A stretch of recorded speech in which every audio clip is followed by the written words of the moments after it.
दोस्तों, पूजा नाम की लड़की थी जिसकी उम्र 20 साल थी। पूजा देखने में बहुत ही खूबसूरत थी। पूजा की कोई भाई बहन नहीं था, वह अकेली ही थी। उसके पिता एक मजदूर थे जो मजदूरी करके घर चलाते थे। लेकिन दोस्तों, एक दिन अचानक पूजा के पिता का देहांत हो गया। इस सदमे में पूजा की मां का भी देहांत हो गया। अब पूजा अकेली रह गई थी। दोस्तों, पूजा का देखभाल उसके मामा करने लगे। हालांकि उसके मामा पूजा से मिलने कभी नहीं आते थे। फिर एक दिन अचानक उसके मामा उससे मिलने आए।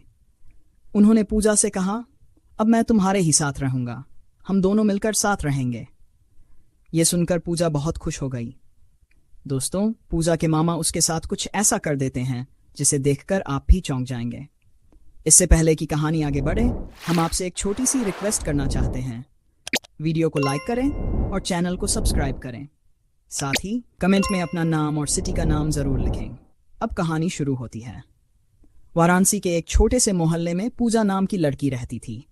वह साधारण, मासूम और दिल से मजबूत लड़की थी जो अपने सपनों को साकार करने के लिए दिन रात मेहनत करती थी। पूजा के पिता एक मेहनती मजदूर थे जो बहुत मेहनत करके घर चलाते थे। लेकिन बचपन में ही पूजा के माता पिता गुजर गए थे। तब से उसकी देखभाल उसके मामा जी ने की थी। मामा जी हर महीने पैसे भेजते थे, लेकिन वह कभी मिलने नहीं आते थे। पूजा पढ़ाई में बहुत होशियार थी। माता पिता के गुजर जाने के बाद वह बहुत टूट चुकी थी, लेकिन वह रोज समय पर स्कूल जाती और पढ़ाई करती। घर में अकेले रहने के कारण वह अकेलापन महसूस करने लगी थी और उसे अपने माता पिता की बहुत याद आती थी। एक दिन ठंडी सुबह थी। पूजा अपने छोटे से कमरे में सो रही थी।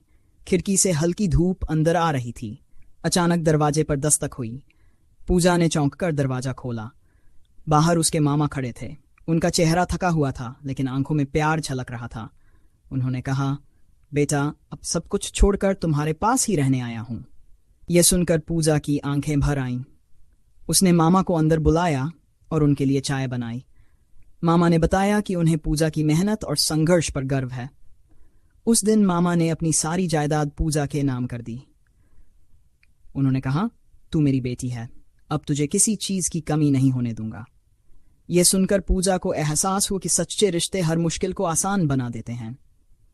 दोस्तों, यह सिलसिला 2-3 साल तक चलता रहा। एक दिन पूजा जब अपनी बिस्तर पर सोई हुई थी तो मामा उसे सोते हुए देख रहे थे। पूजा बड़ी हो चुकी थी और उसकी उम्र शादी के लायक हो गई थी। वह कॉलेज में पढ़ने लगी थी। एक दिन जब पूजा कॉलेज जाने के लिए तैयार हो रही थी, उसने मामा को गले लगाकर कहा, अगर आप नहीं होते तो मेरा क्या होता। मामा ने मुस्कुराकर कहा, तू फिक्र मत कर, बस मन लगाकर पढ़ाई कर। लेकिन दोस्तों, मामा के मन में पूजा को लेकर गलत विचार आने लगे। जब पूजा कॉलेज से घर लौटी और अपने कपड़े बदलकर बाहर आई तो मामा उसे देखता रह गया। उसके मन में पूजा को लेकर कई तरह के गलत ख्याल आने लगे। दोस्तों, पूजा का मामा जो होता है वह अपनी बीवी और बच्चों को छोड़कर शहर से आ चुका था और वह अब सोच चुका था कि वह दोबारा शहर नहीं जाएगा, वह वाराणसी में ही रहेगा। दोस्तों, पूजा के मामा का शहर में अच्छा खासा बिजनेस था जो कि वह सब कुछ छोड़कर आ चुका था। अब वह वाराणसी में रहने लगा था। उसके मामा रोज की तरह सवेरे उठकर मॉर्निंग वॉक पर जाते थे और जब मॉर्निंग वॉक से घर आते थे तो दोनों मिलकर नाश्ता करते थे। दोस्तों, पूजा नाश्ता करके कॉलेज चली जाती थी।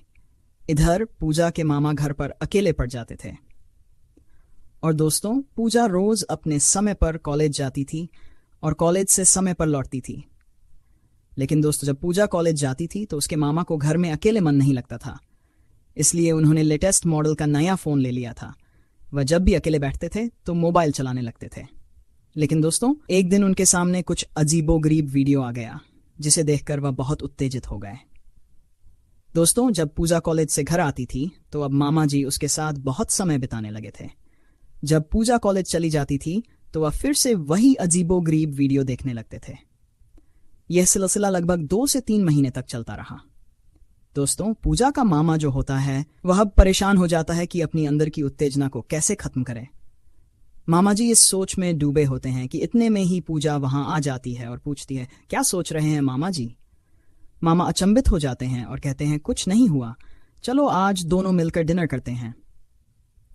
पूजा कहती है, ठीक है, मैं खाना लगाती हूं। दोनों एक साथ डिनर करने लगते हैं और ढेर सारी बातें करने लगते हैं। पूजा अपने दोस्त के बारे में बताने लगती है और मामा जी अपने शहर की बातें करने लगते हैं। इसी तरह दोनों की बातचीत और भी गहरी हो जाती है। डिनर करने के बाद पूजा कहती है, आज बहुत ज्यादा हवा चल रही है और आप जब से आए हैं तब से बाहर ही सो रहे हैं। चलिए, आप आज मेरे रूम में सो जाएगा। इतना सुनते ही मामा जी सोच में पड़ जाते हैं और कहते हैं, उस रूम में तो बेड एक ही है, मैं कैसे सोऊंगा। तो पूजा कहती है, आप सोफे पर सो जाएगा। मामा जी राजी हो जाते हैं और दोनों सोने के लिए चले जाते हैं। दोस्तों, पूजा के मामा जी रात में फिर से मोबाइल में वही वीडियो देखने लगते हैं। इतने में ही पूजा की नींद खुल जाती है। पूजा देखती है कि मामा जी अजीबोगरीब वीडियो देख रहे हैं। पूजा मामा जी से कहती है, मामा जी आप ये कैसा वीडियो देख रहे हैं। मामा जी पूजा को सारी बात बताते हैं कि जब से तुम्हें देखा है मेरी अंदर की भावना जाग गई है। इतना सुनते ही पूजा सोच में पड़ जाती है। वह सोचने लगती है कि इस दुनिया में उसके मामा के अलावा उसका कोई और नहीं है।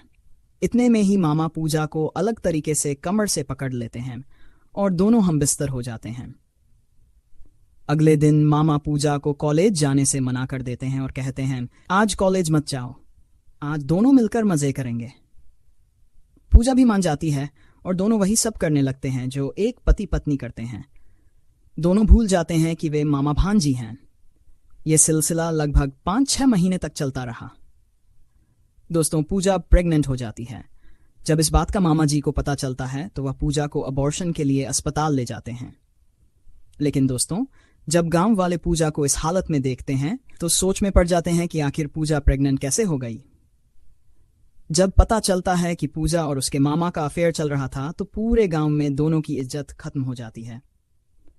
दोस्तों, इस कहानी को सुनाने का मकसद आपको परेशान करना या आपका दिल दुखाना नहीं है, बल्कि आपको सचेत और जागरूक करना है। दोस्तों, मिलेंगे फिर एक नई कहानी में। आप अपना और अपनों का ख्याल रखें।